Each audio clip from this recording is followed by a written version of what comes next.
I'm 46 years old. I've lived in poverty here in West Virginia every day of my life. I've been the only parent for 2 young girls. I'm gonna get emotional. My oldest one's right here. But I've lived in poverty with them because it doesn't matter. Whenever you're a single mom, I even have a bachelor's degree. And I'm working. I am working poor with a bachelor's degree. I'm doing the best I can with what I have. When will I get caught up? Because being a social worker is not a high-paid profession, but I am passionate about the work we do and will do. It's like when things finally start lining up and going your way, you got one shoe on the other foot, but you're still standing there waiting on that other one to fall. You never know what's going to come next. And I want that to stop. So bad, I'm tired of waiting on that other shoe to fall. Wouldn't it be amazing if children wouldn't have to worry where their meals are going to come from when they aren't in school and could have an extra serving at breakfast or lunch? Kids shouldn't ever have to worry about helping their parents with bills. That's right. Living the American dream has not been easy for my family and I. We constantly face discrimination and prejudice from others. I also have a bachelor's degree. I'm actually the executive director of a nonprofit agency, but my salary is $25,000 a year, and I have 2 children. So there needs to be some movement of the people to say, hey, people in poverty are not sitting back, they're not lazy, they're contributing members of society. We need to rally behind them and force the issue and make change happen.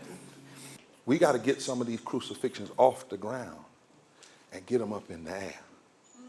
Because if we can elevate her story and her story and her story and her story and these thousands of stories around the country, it'll draw people. It'll draw people to say, we can do better than this. So I want to know, is West Virginia ready to say that the sick have a right to health care?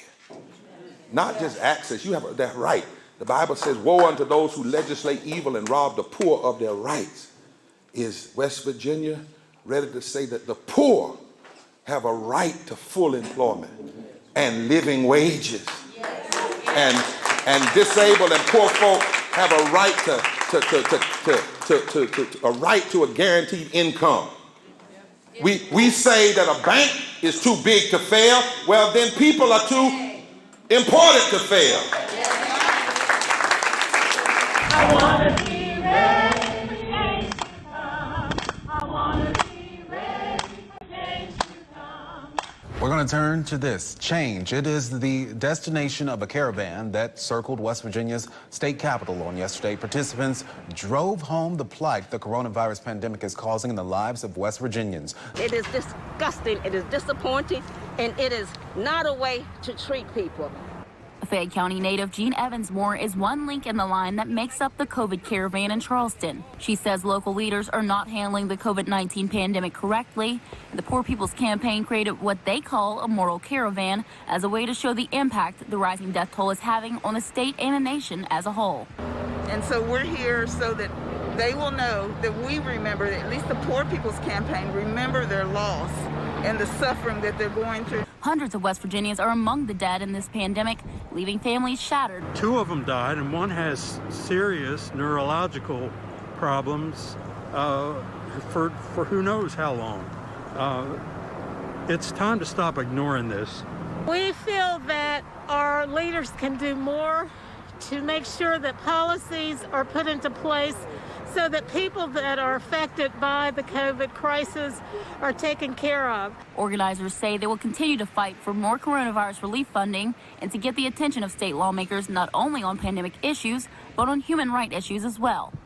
And the caravan did not just roll through Charleston. 22 other states participated in this movement, folks, and the organizers say they will continue until their needs are met.